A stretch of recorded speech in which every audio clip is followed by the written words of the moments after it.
मृत्यु के 24 घंटे बाद आत्मा अपने घर क्यों लौट आती है? क्या ये सच है कि मरने वाले की आत्मा उसकी मृत्यु के 13वें दिन तक उसके घर में ही रहती है? 13 दिनों के बारे में कुछ भी विशेष या जादुई नहीं है। यह एक अनुभवजन्य या सांकेतिक अवधि है जो व्यक्ति दर व्यक्ति अलग अलग होती है। अलग अलग धर्मों में काल भी अलग अलग होता है। किसी मृत व्यक्ति का प्रारंभिक अनुभव पहले कुछ दिनों में काफी दिलचस्प होता है, क्योंकि मृत व्यक्ति को यह महसूस करने में कुछ समय लगता है कि वे वास्तव में मर चुके हैं और एक अलग दुनिया में हैं। 13 दिनों की यह अवधि या अन्य धर्मों में मानी जाने वाली छोटी या लंबी अवधि वह अवधि है जहां मृतक को यह समझा जाता है कि वह मर चुका है और चला गया है। 13वें दिन का समारोह हिंदू धर्म में एक विदाई कार्यक्रम की तरह होता है, लेकिन इस अवधि के दौरान मृतक को दिया जाने वाला भोजन ग्रहण करता है, अगर इसी परंपरा का पालन किया जाता है। लेकिन जो रीति रिवाजों के बारे में नहीं जानता, उसे यदि ये दैनिक भोजन दिया जाए, मान लीजिए कि एक ईसाई की मृत्यु हो गई है और आप उसे हिंदू रीति रिवाजों के अनुसार भोजन दे रहे हैं जिससे वह अपरिचित है, तो उसे पता भी नहीं चलेगा कि यह उसके लिए है। किसी मृत व्यक्ति की मृत्यु के तुरंत बाद के दिनों में उसके साथ कई आश्चर्यजनक घटनाएं घटित होती हैं। एक मृत व्यक्ति एक खाली कुर्सी पर बैठने जाता है, लेकिन पाता है कि कोई उसके ऊपर आकर बैठ गया है और उसमें डूब गया है। वह एक बिस्तर पर चला जाता है, लेकिन वहां भी कोई आकर उसी स्थिति में बैठ जाता है। वह खड़ा है और देखता है कि कोई उसके पास से गुजर रहा है। वह हतोत्साहित नहीं है और उसे यह अजीब लगता है। जल्द ही उसे पता चलता है कि वह मर चुका है। इसमें 1 या 2 दिन लगते हैं और 13 दिन उसे यह एहसास कराने के लिए पर्याप्त सुरक्षित अवधि है कि वह मर चुका है। मृत लोग जीवित लोगों के सूक्ष्म शरीर भी देखेंगे और उन्हें पहचान भी लेंगे, लेकिन संचार अब असंभव है। जो चीज उन्हें सबसे अधिक पीड़ा पहुंचाती है वह है उनकी मृत्यु पर शोक मनाने वालों के रोने से हवा में भारीपन। वह उन्हें बताना चाहता है कि वह आसपास है, अभी भी जीवित है और ठीक है, लेकिन वह बोल नहीं सकता। इसीलिए कहा जाता है कि मृत्यु पर कभी शोक नहीं मनाना चाहिए, बल्कि खुश रहना चाहिए। ये केवल खुशी ही है जो मृतकों को शांत कर सकती है। यहीं पर फिर से 13 दिन की मदद मिलती है। 13 दिन की यात्रा अवधि के अंत में घर के लोग रोना बंद कर देते हैं और उसकी मौत पर रोना बंद कर देते हैं। ये भी एक राहत की बात है। एक मृत व्यक्ति को जल्द ही अन्य मृत लोग, उसके मृत मित्र और रिश्तेदार मिल जाते हैं जो आसपास ही प्रतीत होते हैं। पुरानी दोस्ती, पसंद नापसंद भी वापस आ जाती है और इसमें कुछ दिन लग जाते हैं, क्योंकि पहले हफ्ते या उसके आसपास मृत व्यक्ति अपने आप में बहुत अधिक तल्लीन हो सकता है। जो लोग काफी समय से मृत हैं वे अपने सूक्ष्म जगत के अनुभवों में मदद के लिए आगे आते हैं और वे मृत व्यक्ति के साथ आसानी से संवाद कर सकते हैं, जिस तरह हम जीवित व्यक्तियों के साथ संवाद कर सकते हैं। नए मृतकों को सूक्ष्म जगत में एक नए प्रकार के जीवन का आदी होने में ज्यादा समय नहीं लगता है। इसमें कुछ समय लग सकता है, लेकिन मृत व्यक्ति धीरे धीरे खुद को भौतिक दुनिया से दूर कर लेगा। 13 दिन की अवधि यही है। ये केवल सांकेतिक है, क्योंकि मृत्यु के बाद के जीवन से परिचित होने की वास्तविक अवधि बहुत व्यापक रूप से भिन्न हो सकती है। सांसारिक आत्माओं के लिए जो अत्यंत भौतिकवादी हैं, वे अपने पुराने घर, संपत्ति आदि से जुड़े रहते हैं और इससे उन्हें बहुत अधिक कष्ट होता है। इतना सब कहने के बाद अब इस सवाल पर आते हैं कि आत्मा घर में कितने समय तक रहती है। अब ये काफी अजीब और दिलचस्प है। जबकि मृतकों को वास्तव में रहने के लिए घर और सिर पर छत की आवश्यकता नहीं होती है, फिर भी उनमें अक्सर अपने परिचित स्थानों पर लौटने की प्रवृत्ति होती है। इसलिए वे काफी समय तक, कभी कभी 1 या 2 साल से भी अधिक समय तक अपने पुराने घर में ही रहते हैं। ऐसा तब भी होता है जब आत्मा सांसारिक न हो या बिल्कुल भी भौतिकवादी न हो। लेकिन यह न तो मरे हुओं को परेशान करता है और न ही आपको परेशान करता है। लेकिन कभी कभी मृतकों को थोड़ा अजीब लग सकता है कि उनकी निजी संपत्ति का उपयोग घर के अन्य सदस्यों द्वारा किया जा रहा है, जबकि वे अच्छी तरह से जानते हैं कि वे मर चुके हैं। लगभग एक सप्ताह के बाद उनके निजी सामानों के प्रति एक अजीब आकर्षण है। इसीलिए कहा जाता है कि कम से कम 1 साल तक मृतकों की निजी वस्तुओं का उपयोग न करें और न ही उन्हें छुएं। इसीलिए हिंदू धर्म में विशेषकर प्रथम वर्ष के बाद श्राद्ध समारोह की विशेष गुप्त प्रासंगिकता है। लेकिन उसके बाद भी 1 साल बाद भी वे अपने पुराने घर और शयन कक्ष में आते रहेंगे और खूब आसपास रहेंगे। जो लोग मानसिक हैं वे उन्हें देख भी सकते हैं, लेकिन उनका मतलब कोई नुकसान नहीं है और उन्हें घर पर रहने की कोई विशेष लालसा नहीं है। अब भले ही अस्थि को नदी में विसर्जित कर दिया गया हो, 1 वर्ष के अंत के बाद वे अपने पुराने घरों में रहना जारी रख सकते हैं। इसलिए मृत्यु के बाद अनुष्ठान का केवल सांकेतिक प्रभाव होगा। हालांकि मृतकों को निश्चित रूप से पता होगा कि यह उन्हें विदाई देने का एक समारोह है और वे इसमें शामिल होंगे। ये सेवानिवृत्ति पर कार्यालय की विदाई पार्टी से भिन्न नहीं है, जहां सेवानिवृत्त व्यक्ति उपस्थित रहना सुनिश्चित करता है। लेकिन ऐसे कई उदाहरण हैं जहां किसी व्यक्ति के सेवानिवृत्त होने पर विदाई नहीं दी जाती है और सेवानिवृत्त व्यक्ति को इसके बारे में बहुत अधिक महसूस नहीं होता है। ठीक यही या ऐसा ही मामला मृत्यु का भी है।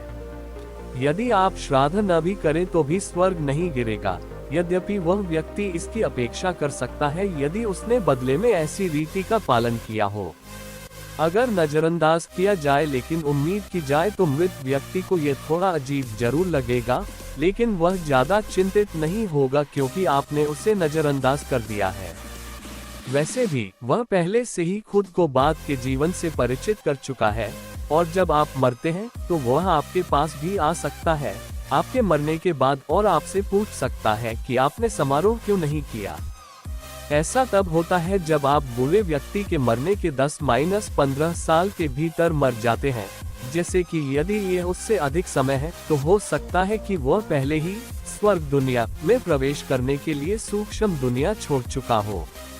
मृतकों को एक अजीब सा एहसास तब होता है जब उनके पुराने कमरे और घर को गिराकर दोबारा बनाया जाता है।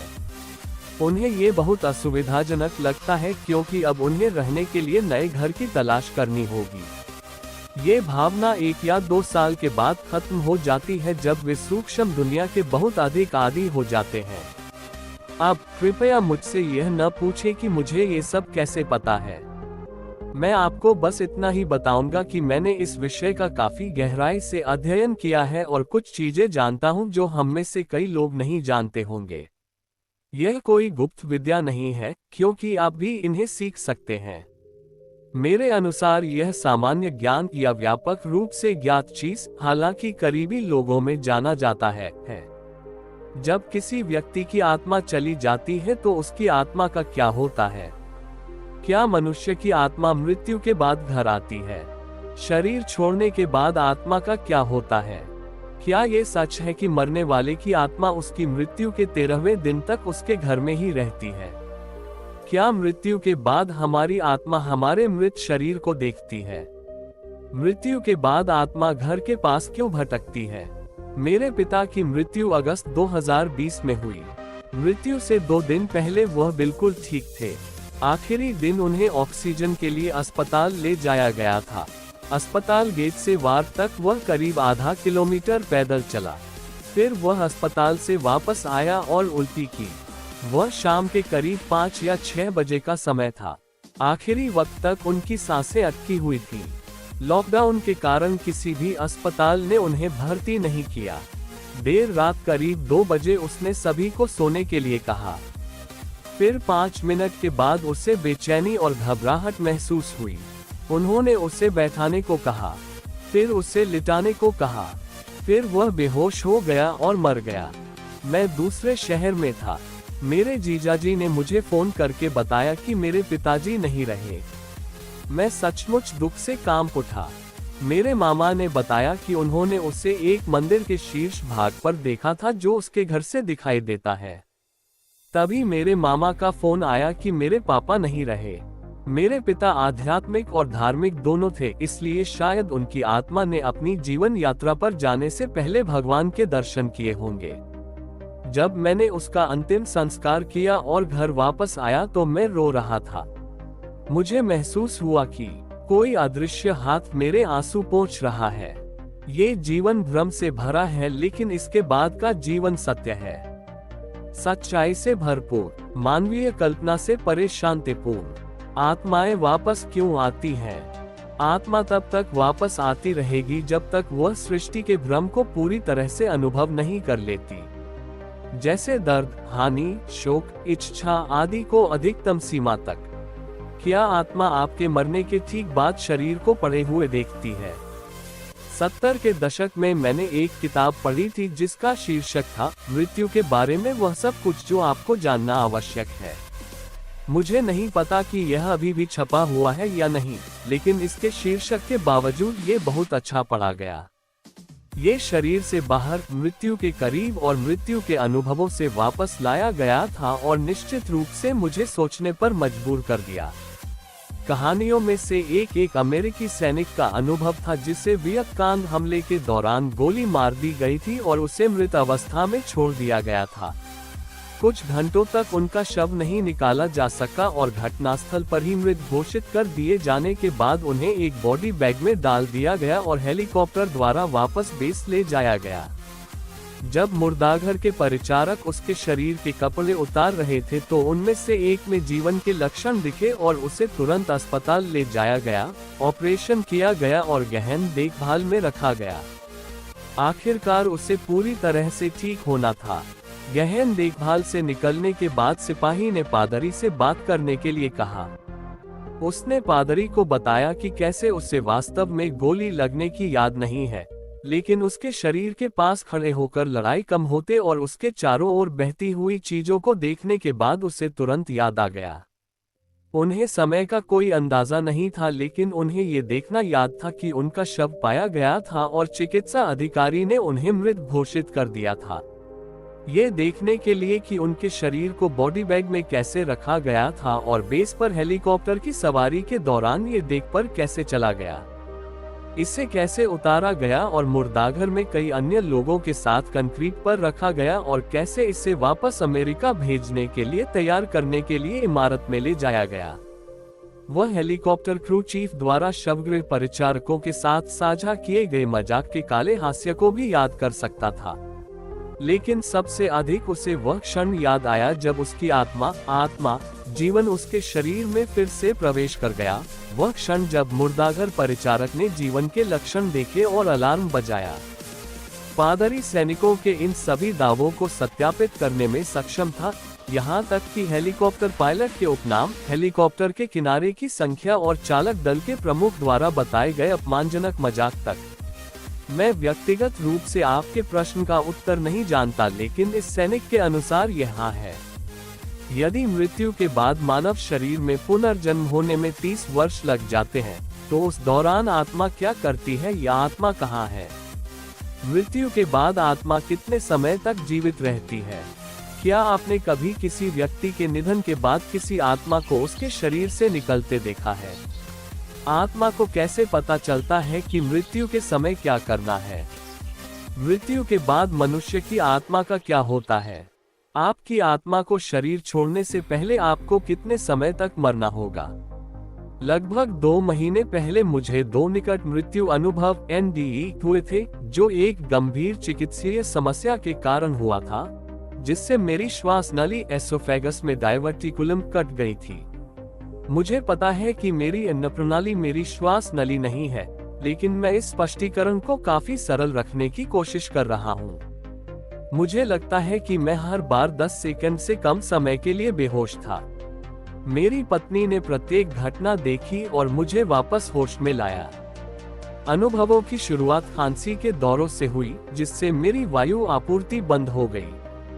जब मैं बेहोश था तो मैं बहुत स्पष्ट रूप से अपने शरीर से बाहर था और मैंने अंत में एक चमकदार रोशनी के साथ लंबी सुरंग देखी, जो NDE साहित्य में कुख्यात है। सुरंग के अंत में मैंने चमकीले सफेद और सुनहरे परिवेश में सैकड़ों मुस्कुराते हुए लोगों को देखा, जो मुझे दूसरी तरफ पार करने के लिए इशारा कर रहे थे।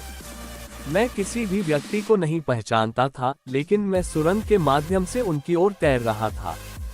तभी मैंने अपनी पत्नी को मेरा नाम पुकारते हुए सुना और मैं मुड़कर उसके पास वापस चला गया।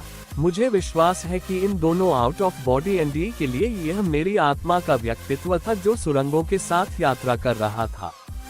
यदि मुझे मेरे शरीर में वापस नहीं बुलाया गया होता तो मुझे यकीन है कि मैं मृत्यु की उस आनंददायक दिखने वाली स्थिति में आगे बढ़ गया होता। तो आपके प्रश्न का उत्तर देने के लिए मेरा विचार यह है कि मेरे लिए मेरी आत्मा के व्यक्तित्व को मेरे शरीर को छोड़ने के लिए मृत होने में 10 सेकंड से भी कम समय लगता है। इससे मेरा तात्पर्य यह है कि 1 मिनट से भी कम समय में मैं आध्यात्मिक स्तर पर दूसरी तरफ जीवन जारी रखने के लिए परिवर्तन कर चुका होता। अच्छी खबर यह है कि लगभग 1 सप्ताह पहले कुछ महीनों तक प्रतीक्षा सूची में रहने के बाद आखिरकार मेरा ऑपरेशन हुआ, जिससे मेरी अन्न प्रणाली पर उगी थैली ठीक हो गई और अब मुझे खांसी के दौरे या एनडीई का कोई डर नहीं है। मैं मुझे बचाने के लिए अपनी पत्नी सुजैन का, अपने परिवार और दोस्तों का, जिन्होंने प्रार्थना और समर्थन के माध्यम से मेरा समर्थन किया, सर्जिकल और सहायता टीमों का, जिन्होंने मुझ पर काम किया, और भगवान यानी प्रकृति समग्रता का बहुत आभारी हूँ। भौतिक और आध्यात्मिक नियम मुझे इन अद्भुत अनुभवों को प्राप्त करने और अधिक स्वस्थ अवस्था में जीवित रहने में सक्षम बनाने के लिए। मैं 75 वर्षीय व्यक्ति हूँ जो आध्यात्मिक विषयों पर शोध और लेखन करता हूँ, इसलिए मैं इन अनुभवों को पाकर आभारी हूँ। मैं निश्चित रूप से आगामी पुस्तक में उनके बारे में लिखने का इरादा रखता हूँ। इस संदेश को पढ़ने के लिए धन्यवाद। मुझे आशा है कि आपको यह उपयोगी लगेगा। क्या ये सच है कि मरने वाले की आत्मा उसकी मृत्यु के 13वें दिन तक उसके घर में ही रहती है? शरीर के मरने पर आत्मा को सदमा लगता है और वह 4 दिन और अधिकतम 13 दिन तक वहीं रहती है। आत्मा वर्षों तक भटकती रह सकती है जब तक कि उसे प्रवेश के लिए उपयुक्त गर्भ न मिल जाए। अचानक मृत्यु की स्थिति में आत्मा अधिक समय तक जीवित रह सकती है। आत्महत्या या प्राकृतिक मृत्यु की स्थिति में आत्मा 4 दिनों तक शरीर के आसपास ही रहती है, फिर उसे प्रवेश के लिए नया गर्भ मिल जाता है। जीवात्मा क्या है? आत्मा सूक्ष्म शरीर नामक सूक्ष्म शरीर से ढका हुआ शाश्वत बीज है। सूक्ष्म शरीर आत्मा के चारों ओर एक आवरण है जो इच्छाओं, वासना और महत्वाकांक्षाओं से बना है। सांसारिक लोगों के लिए सूक्ष्म शरीर नए गर्भ में स्थानांतरित हो जाता है, लेकिन उस व्यक्ति के लिए जो प्राप्त करता है, मृत्यु के बाद आत्मा इस स्थूल शरीर को त्याग देती है और ऊर्जा से बना एक नया शरीर, ऊर्जावान शरीर धारण कर लेती है और ऊपरी दुनिया में चली जाती है। ऊपरी दुनिया में 10 दिनों तक उससे पृथ्वी पर किए गए उसके कर्मों के बारे में पूछताछ की जाएगी। उसके बाद उसे नर्क या स्वर्ग या दोनों में भेज दिया जाएगा। अपने कर्मों का फल समाप्त होने के बाद वह फिर से इस संसार में आता है, लेकिन मानव पुनर्जन्म सुनिश्चित नहीं है। जब मनुष्य हमेशा खाने, सोने, सेक्स करने के बारे में सोचता रहता है तो ऐसे मनुष्य जानवरों के रूप में जन्म लेंगे ताकि वे भगवान के विचार के बिना किसी रुकावट के इन सभी गतिविधियों को कर सकें। यदि आत्मा पशु योनि में प्रवेश करती है तो वह कभी भी इससे बाहर नहीं आ सकती। यदि आत्मा इस संसार और सांसारिक संबंधों से बहुत अधिक मोहित हो जाती है तो मृत्यु के बाद वह भूत बन जाती है और भूम शरीर धारण करती है और इस संसार में तब तक भटकती रहती है जब तक उसका मोह समाप्त नहीं हो जाता। भगवान हमारे उत्थान के लिए दिव्य ज्ञान का प्रचार करने के लिए मानव रूप में इस दुनिया में आते हैं। हम उनके दिव्य ज्ञान को सुनेंगे और अपने जीवन में उस ज्ञान का अभ्यास करेंगे ताकि हम उनके निवास पर जा सकें और वहां से जब भी वह इस दुनिया में अवतार लेना चाहें, हम भी दिव्य ज्ञान प्रसार के उनके मिशन में सहायता करने के लिए उनके साथ आएं। ईश्वरीय ज्ञान से ईश्वर के दिव्य व्यक्तित्व का प्रक्षेपण होता है जिससे हम स्वाभाविक रूप से ईश्वर से जुड़ जाएंगे। ईश्वर के प्रति आसक्ति स्वाभाविक रूप से संसार और सांसारिक वस्तुओं के साथ बंधन को नष्ट कर देगी। जब हम दिव्य अमृत से आकर्षित और संलग्न होते हैं तो हम स्वाभाविक रूप से कॉफी छोड़ देंगे।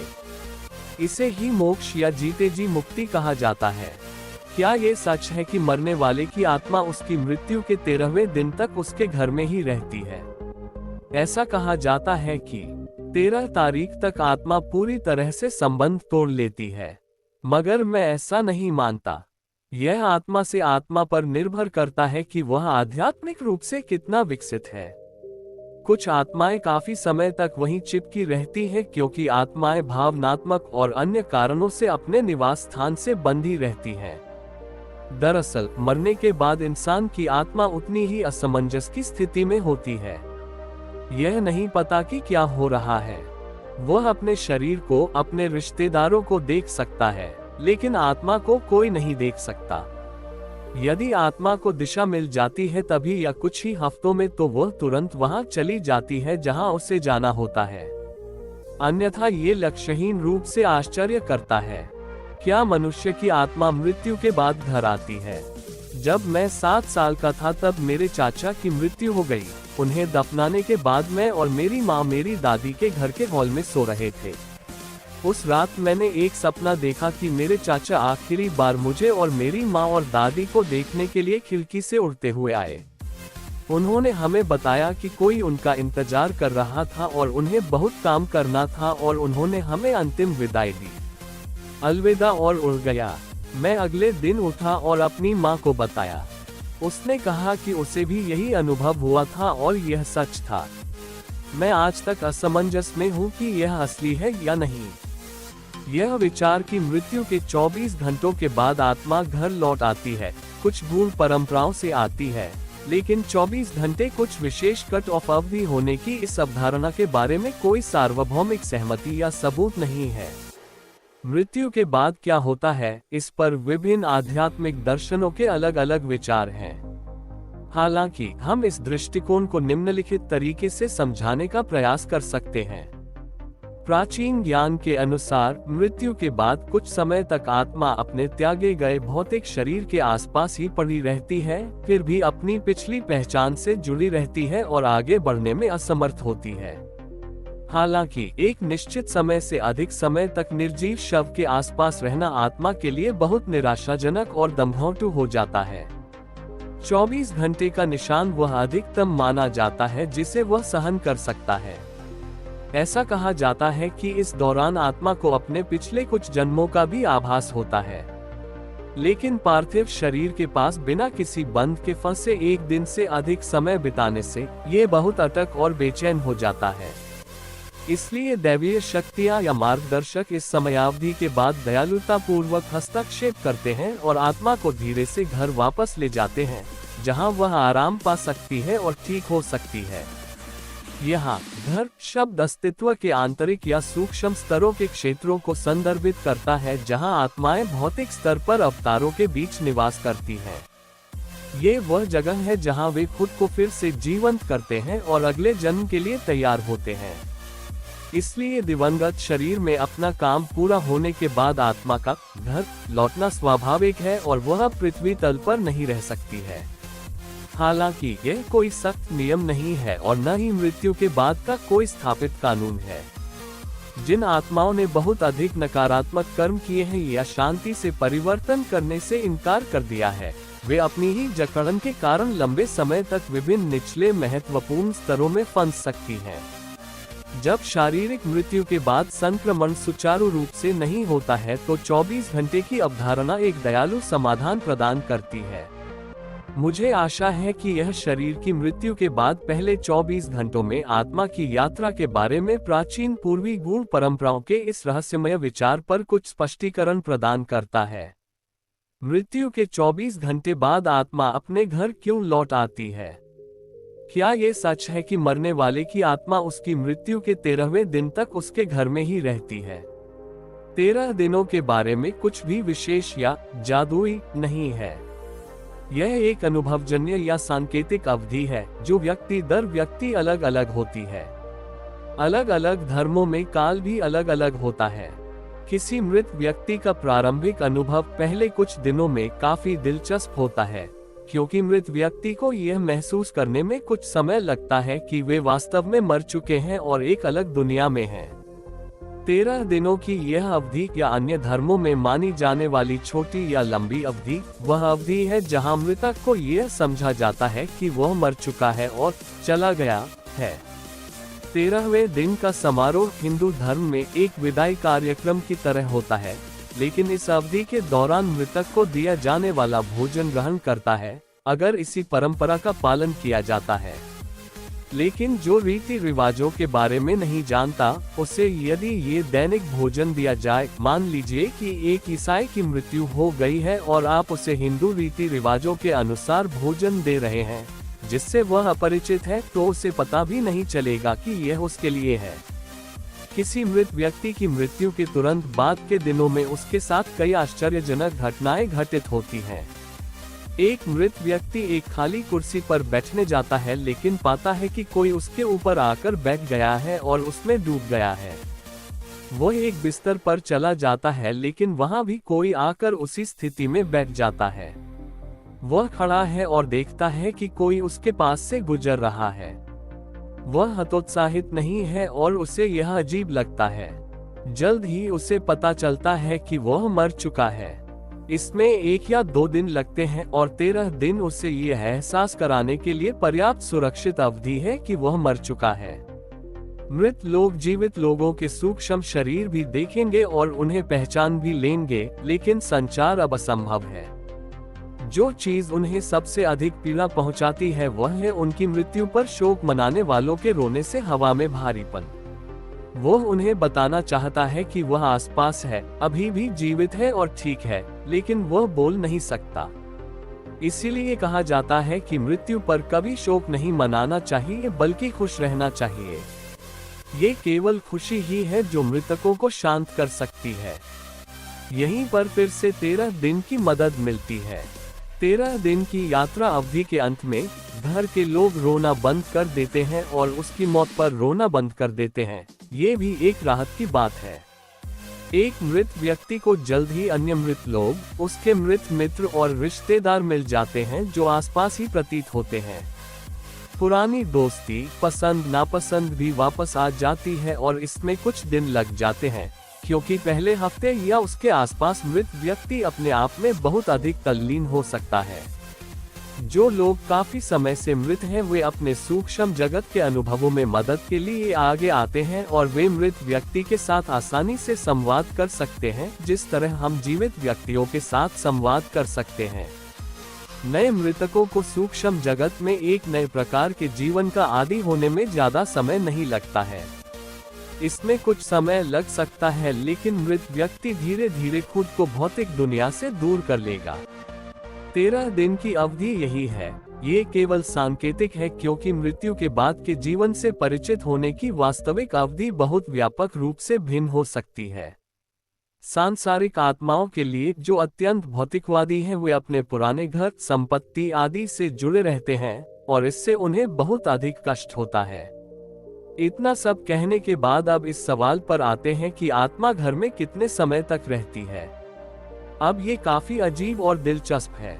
जबकि मृतकों को वास्तव में रहने के लिए घर और सिर पर छत की आवश्यकता नहीं होती है, फिर भी उनमें अक्सर अपने परिचित स्थानों पर लौटने की प्रवृत्ति होती है।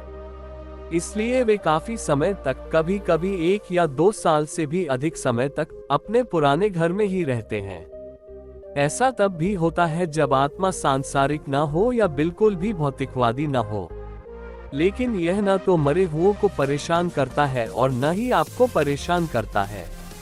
लेकिन कभी कभी मृतकों को थोड़ा अजीब लग सकता है कि उनकी निजी संपत्ति का उपयोग घर के अन्य सदस्यों द्वारा किया जा रहा है, जबकि वे अच्छी तरह से जानते हैं कि वे मर चुके हैं। लगभग 1 सप्ताह के बाद उनके निजी सामानों के प्रति एक अजीब आकर्षण है। इसीलिए कहा जाता है कि कम से कम 1 साल तक मृतकों की निजी वस्तुओं का उपयोग न करें और न ही उन्हें छुएं। इसीलिए हिंदू धर्म में, विशेषकर प्रथम वर्ष के बाद, श्राद्ध समारोह की विशेष गुप्त प्रासंगिकता है। लेकिन उसके बाद भी 1 साल बाद भी वे अपने पुराने घर और शयन कक्ष में आते रहेंगे और खूब आसपास रहेंगे। जो लोग मानसिक हैं वे उन्हें देख भी सकते हैं, लेकिन उनका मतलब कोई नुकसान नहीं है और उन्हें घर पर रहने की कोई विशेष लालसा नहीं है। अब भले ही अस्थि को नदी में विसर्जित कर दिया गया हो, 1 वर्ष के अंत के बाद वे अपने पुराने घरों में रहना जारी रख सकते हैं। इसलिए मृत्यु के बाद अनुष्ठान का केवल सांकेतिक प्रभाव होगा। हालांकि मृतकों को निश्चित रूप से पता होगा कि यह उन्हें विदाई देने का एक समारोह है और वे इसमें शामिल होंगे। ये सेवानिवृत्ति पर कार्यालय की विदाई पार्टी से भिन्न नहीं है, जहां सेवानिवृत्त व्यक्ति उपस्थित रहना सुनिश्चित करता है।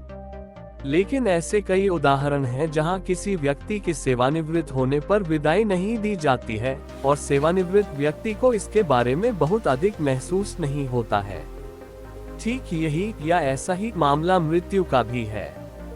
यदि आप श्राद्ध न भी करें तो भी स्वर्ग नहीं गिरेगा, यद्यपि वह व्यक्ति इसकी अपेक्षा कर सकता है यदि उसने बदले में ऐसी रीति का पालन किया हो। अगर नजरअंदाज किया जाए लेकिन उम्मीद की जाए तो मृत व्यक्ति को यह थोड़ा अजीब जरूर लगेगा, लेकिन वह ज्यादा चिंतित नहीं होगा क्योंकि आपने उसे नजरअंदाज कर दिया है। वैसे भी वह पहले से ही खुद को बाद के जीवन से परिचित कर चुका है और जब आप मरते हैं तो वह आपके पास भी आ सकता है आपके मरने के बाद और आपसे पूछ सकता है कि आपने समारोह क्यों नहीं किया। ऐसा तब होता है जब आप बुरे व्यक्ति के मरने के 10-15 साल के भीतर मर जाते हैं, जैसे कि यदि यह उससे अधिक समय है तो हो सकता है कि वह पहले ही स्वर्ग दुनिया में प्रवेश करने के लिए सूक्ष्म दुनिया छोड़ चुका हो।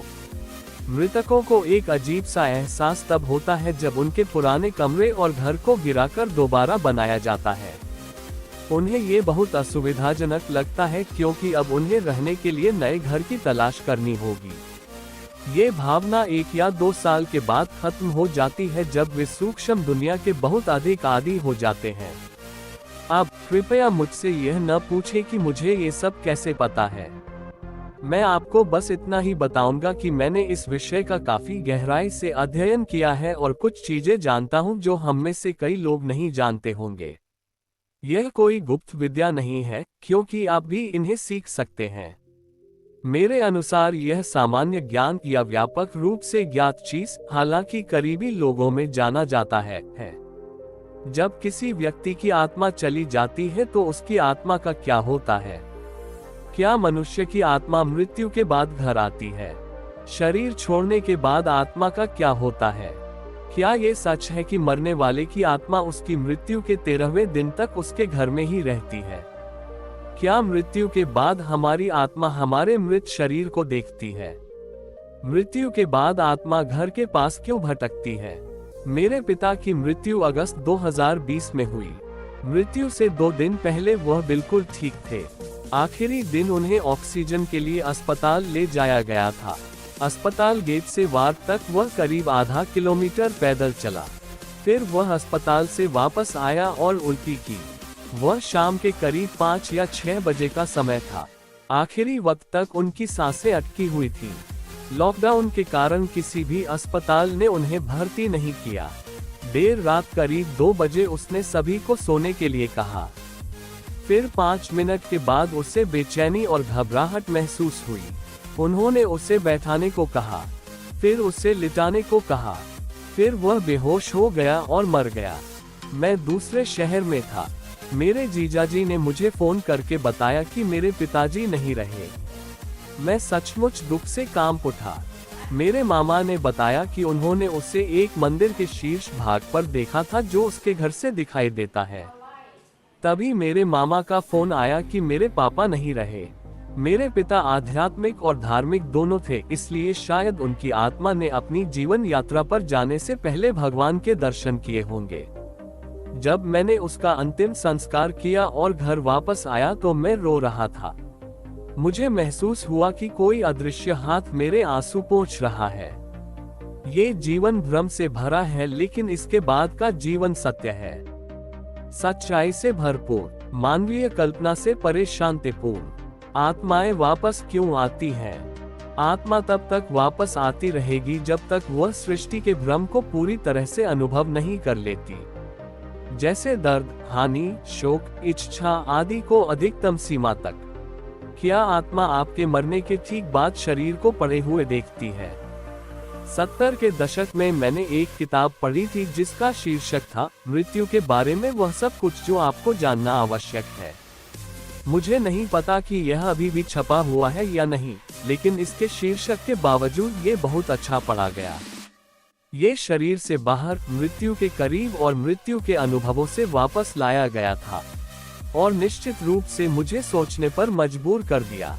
कहानियों में से एक अमेरिकी सैनिक का अनुभव था जिसे वियतकांग हमले के दौरान गोली मार दी गई थी और उसे मृत अवस्था में छोड़ दिया गया था। कुछ घंटों तक उनका शव नहीं निकाला जा सका और घटनास्थल पर ही मृत घोषित कर दिए जाने के बाद उन्हें एक बॉडी बैग में डाल दिया गया और हेलीकॉप्टर द्वारा वापस बेस ले जाया गया। जब मुर्दाघर के परिचारक उसके शरीर के कपड़े उतार रहे थे तो उनमें से एक में जीवन के लक्षण दिखे और उसे तुरंत अस्पताल ले जाया गया, ऑपरेशन किया गया और गहन देखभाल में रखा गया। आखिरकार उसे पूरी तरह से ठीक होना था। गहन देखभाल से निकलने के बाद सिपाही ने पादरी से बात करने के लिए कहा। उसने पादरी को बताया कि कैसे उसे वास्तव में गोली लगने की याद नहीं है, लेकिन उसके शरीर के पास खड़े होकर लड़ाई कम होते और उसके चारों ओर बहती हुई चीजों को देखने के बाद उसे तुरंत याद आ गया। उन्हें समय का कोई अंदाजा नहीं था, लेकिन उन्हें ये देखना याद था कि उनका शव पाया गया था और चिकित्सा अधिकारी ने उन्हें मृत घोषित कर दिया था। ये देखने के लिए कि उनके शरीर को बॉडी बैग में कैसे रखा गया था और बेस पर हेलीकॉप्टर की सवारी के दौरान ये देख पर कैसे चला गया, इसे कैसे उतारा गया और मुर्दाघर में कई अन्य लोगों के साथ कंक्रीट पर रखा गया और कैसे इसे वापस अमेरिका भेजने के लिए तैयार करने के लिए इमारत में ले जाया गया।